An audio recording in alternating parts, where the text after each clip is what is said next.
program is underwritten by the Nevada Irrigation District. Since 1921, providing clean and healthy drinking and irrigation water to more than 24,000 homes, farms, schools, and businesses in Nevada and Placer counties.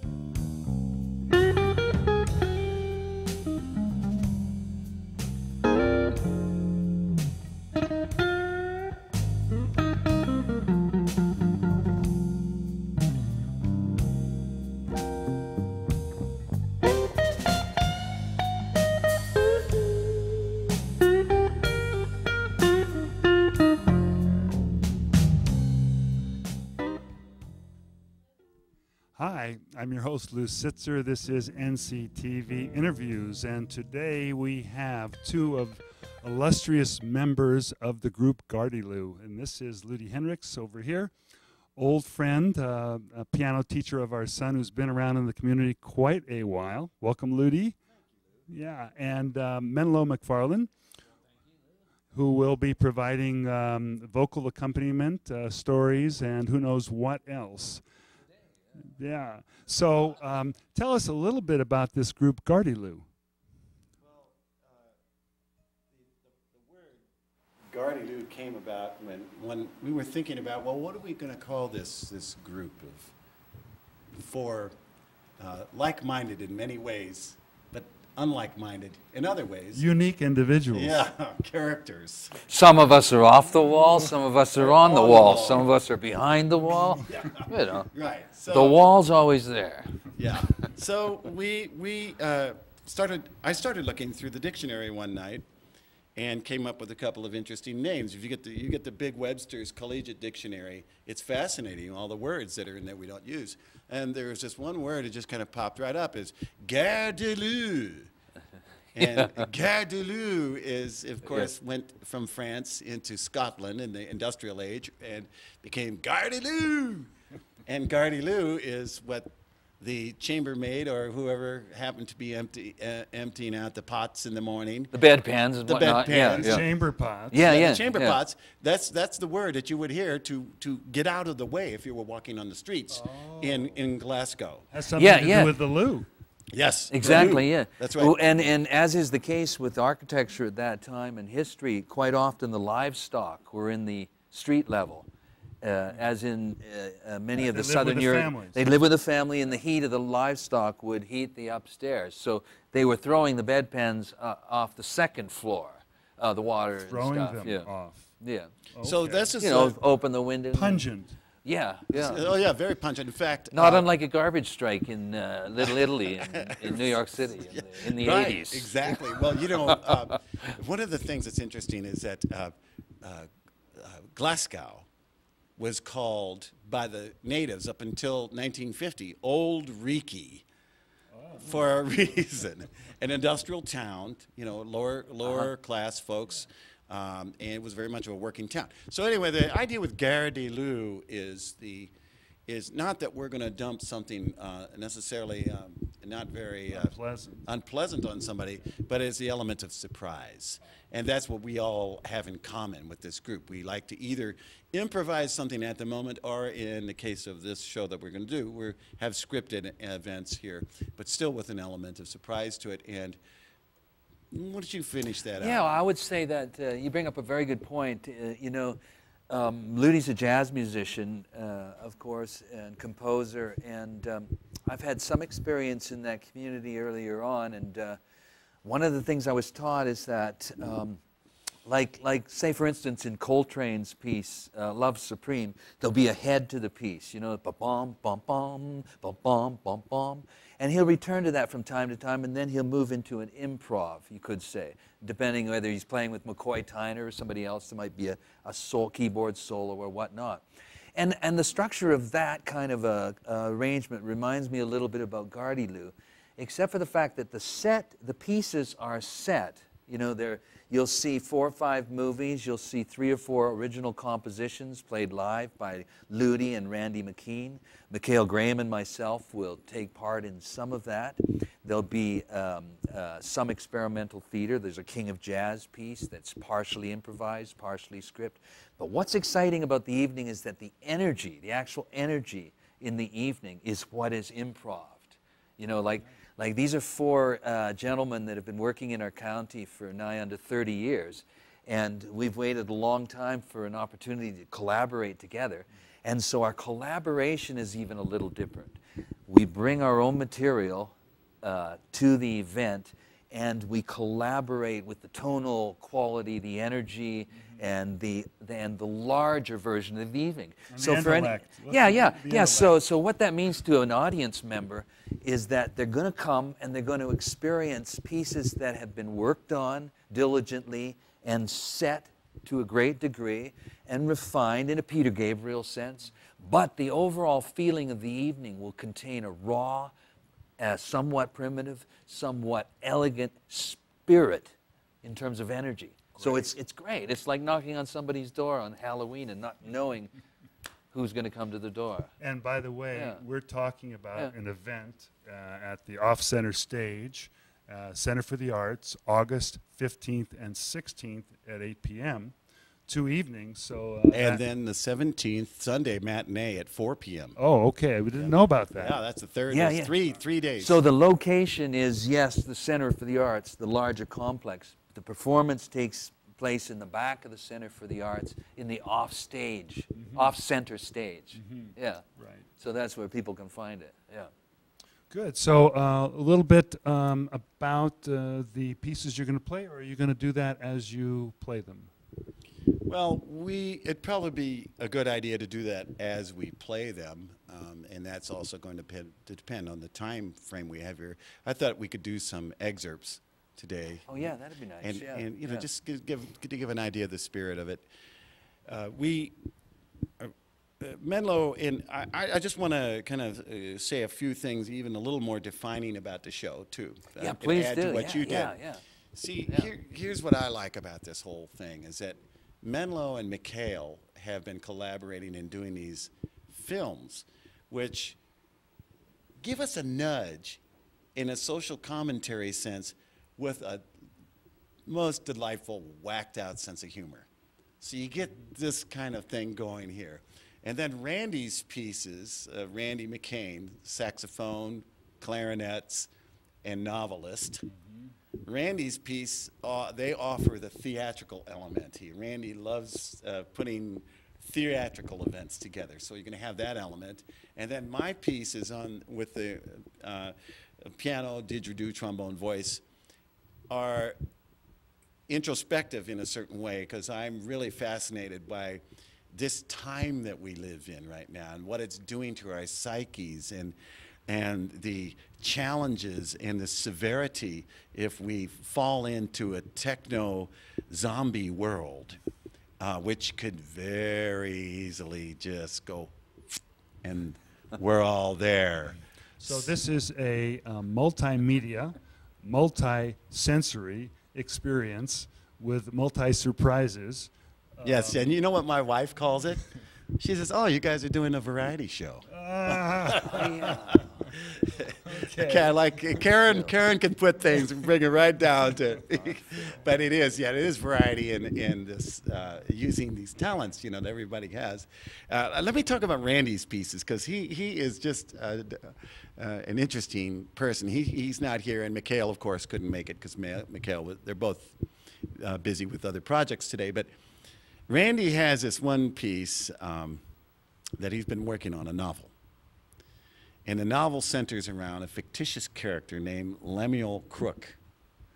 And Lemuel Crook is he is a avant-garde, quirky New York saxophonist who, throughout the course of this novel, develops ever-expanding sized groups, starting with a bitet, going to the five-tet, the nonotet, the sesquiquadrant nonotet, and finally the et cetera tet, which is Oh, yeah. a very enormous group. And so we'll be doing excerpts from some of Lemuel Crook's doings that night, too. Well, so I leave you with the rest of the show, and anxious to What hear. time is it, Lou? Well, it's time to play some music and to do some exciting events. Let's do that. Would you want to start with a read? I'll join you Sure, yeah. on Dig. Can I show the extraterrestrial halo first? Sure. Just let people. Would you like Would to? it be okay? Yeah, yeah, Let me move. yeah. This is. I know it's not. You can't see it too easily, but this is one of the over here. Yeah, this is one of the extraterrestrial halos that I designed for one of the pieces that you see if you come to the event, which is called Behind the Blue Door, and this particular piece. Is represents, say, a human being's attempt to come into contact with softer and gentler sentient qualities. And this was constructed in the studio with the help of my dear friend Reese Sutphin, and lights up, and either Mikhail or Menlo will wear this, and then the other piece is a tribute to sentient beings, and particularly the animal kingdom, which is the nature of Behind the Blue Door. So you'll see these extraterrestrial halos. They're kind of nice. Yeah. Hey, you want to try a little section from? Well, how about the line went dead? Sure. Because this is Okay. these are just excerpts. Try this on horn. Yeah. Okay. Yeah. But let me just say that. Yeah, as Ludi said earlier, some of the subject matter we're dealing with is anonymity, right? Anonymity being that poet, Greek poet who worked many, many hundreds of years ago. Anonymous, yeah. Yeah. So I constructed this text entirely from Newsweek magazines. And everything you'll hear in the exit is taken directly from the Newsweek magazine. And I think you'll understand the context when you hear it. All right?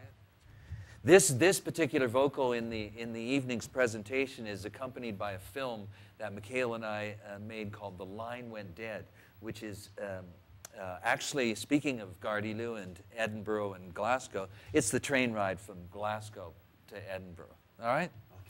You kick it off with the horn, yeah, yeah.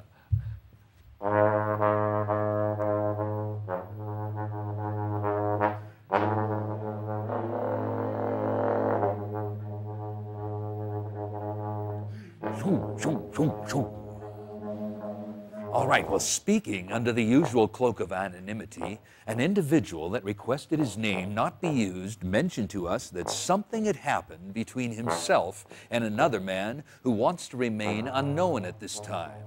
Whatever happened between these two men was suspected concerned the whereabouts of a certain person which at this time we can't divulge the actual identity of for fear of compromising our position. Our sources, however, which we cannot disclose at this time, think that this person may have taken a train ride.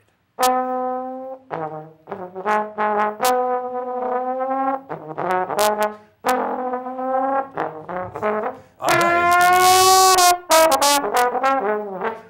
Well then, the gentlemen concerned met at an undisclosed location to debate secretly this delicate issue.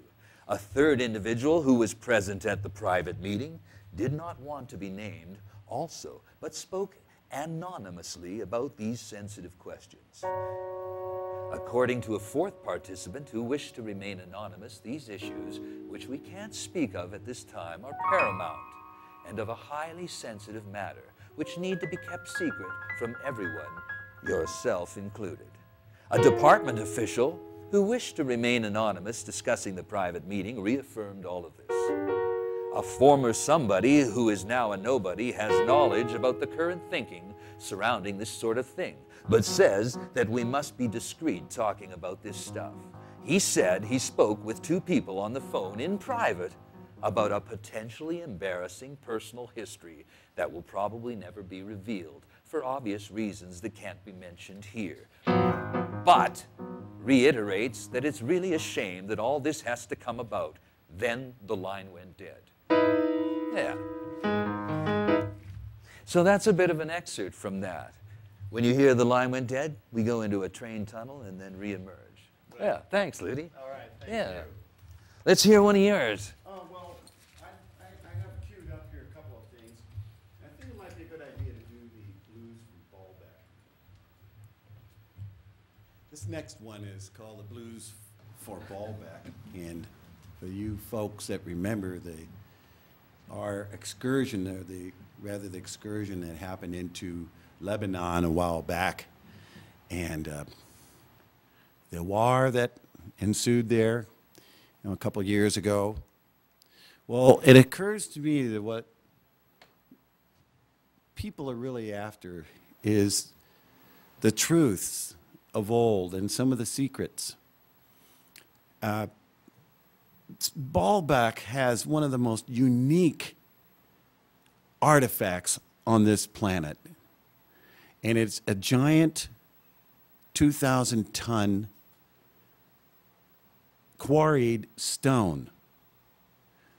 Now, our cranes can lift about 150 tons, but a 2,000-ton quarried stone is beyond modern comprehension as far as being able to move that about.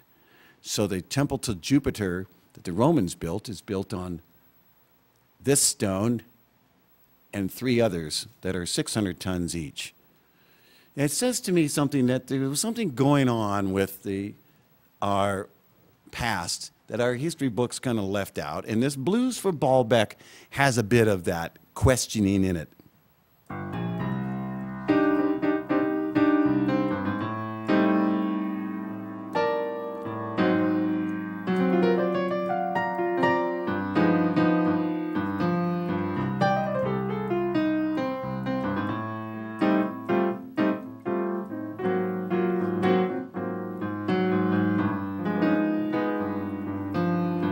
What's going on?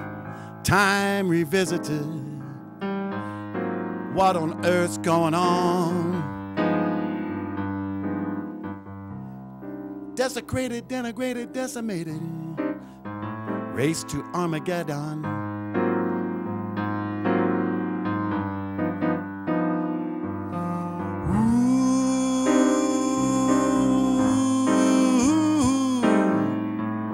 Baalbek, the Temple of Solomon.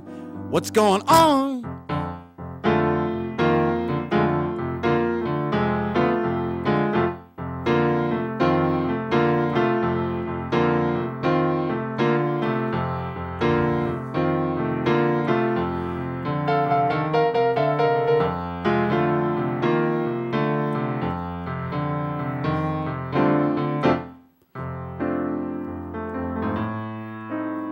Forked tongues spin, streaming sounds of terror, feed the lust of titans,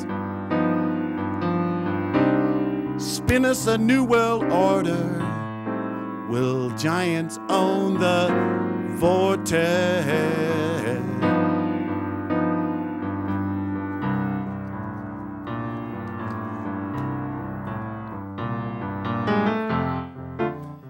Which Lord has mercy?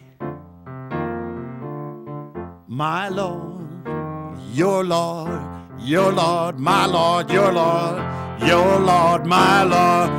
Lord have mercy. This game's not over. Your power's where you put it.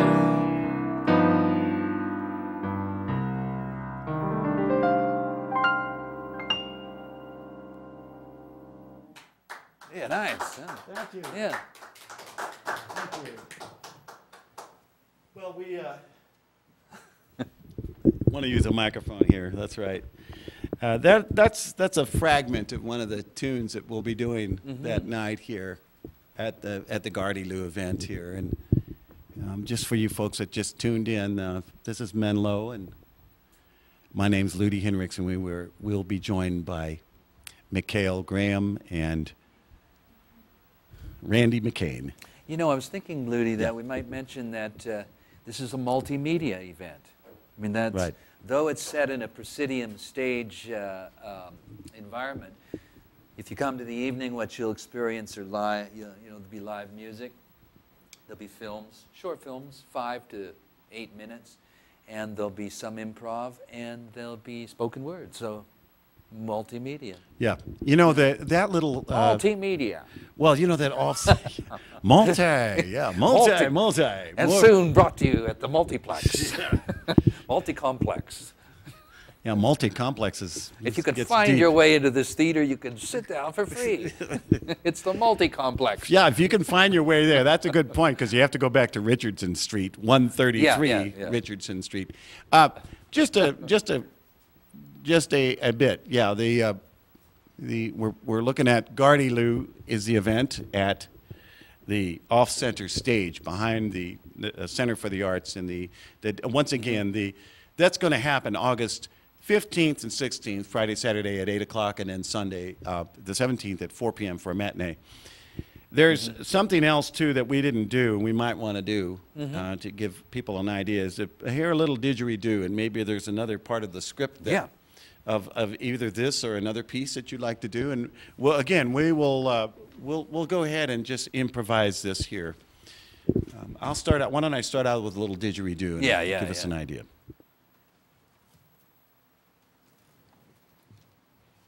Hey, I'll do a little bit of text from "Lying in the Wake," which we didn't do with that's a good idea. Yeah, we'll not be alone. Let me put this over here.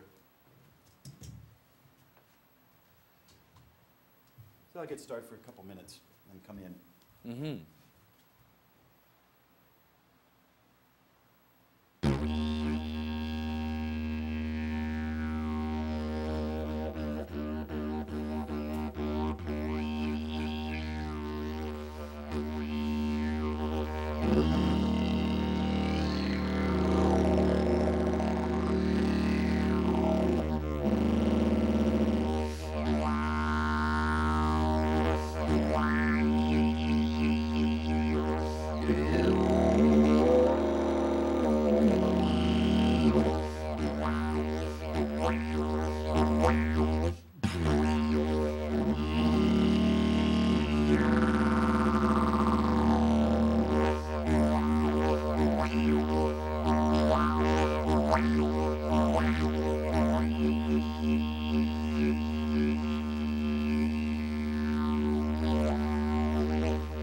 Will I be alone when I get there?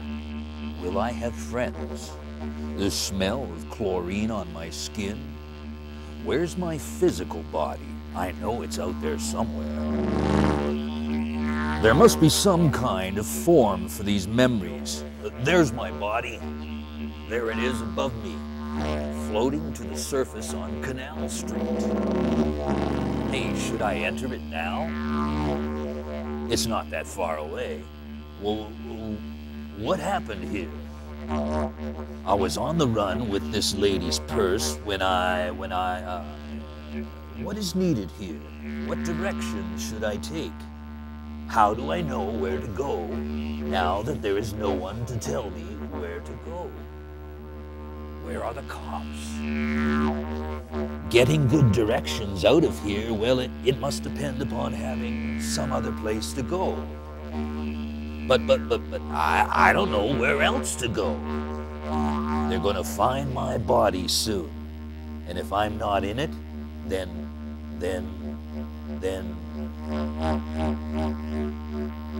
I'm confused. I don't know if I want to live no more. I don't know if I want to go back. These last few days in New Orleans have been really bad. I floated face down for what seemed like hours. Did you hear that sound? It's not coming from me. Long before the hurricane came, it was on its downside. The downside of its potential, that thing up there, my body. It stunk of negativity. It hated people and it fought with them continuously. And yet, some people seem to like it. Seem to even love it. After a couple of years in prison, my body returned to wandering the streets with the living again. It lived alongside all of you, and it lived with stupidity. And in the end, well, stupidity cost it everything. It felt alive, but it was not. I got lost. It got lost. Well, I am lost.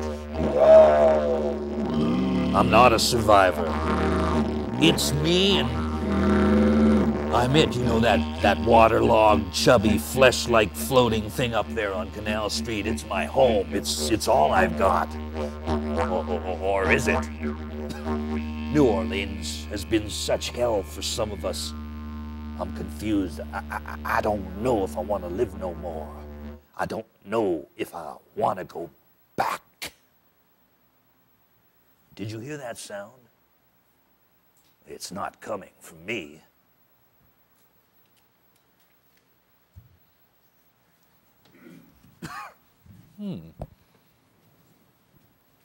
Well, Menlo, So that's nice. yeah, nice job, buddy. So, Thank you. so what else could we say? And how much time have we got to say it in? Yeah, hey, you know, we just ask all the Yeah. time. Oh, it's the 2-minute warning. Well, I just wanted to warn Yeah. people, to give them a warning here that you are watching television, and you know your brain could go dead. So after you see this little segment here, you might want to just take your television, put it out on the street, and put a sign on it that says "Free Mind Control Machine." Okay, that's just a suggestion. What do you have any comments on this matter here? I just got a cell phone the other day That's right. for the first time. Okay. And I'm not going to say anything. Don't all, say it. all I'd like to say is that I check it more to see what time it is. Well, And, let's. and it's off now, and I'm not going to be bringing it to the Oh, I performance. see. Okay, well, we want to thank you all for listening. Yeah. And we really hope you can come in. Hey, by the way, this could very well be a family affair, don't you think? I mean, Oh, yeah. there's no Oh, yeah. material in the All evening that ages. would offend young people or the parents, and you know, it's a good evening. I think you'd enjoy it. Yeah. Okay, I think we're drawing to a close, aren't we? Yeah. Yeah. So come on and see Mikhail Graham and Randy McKean, Ludi Hinrichs, Menlo Macfarlane, and come on over to Gardyloo on August the 15th, 16th, and 17th at the Off-Center stage.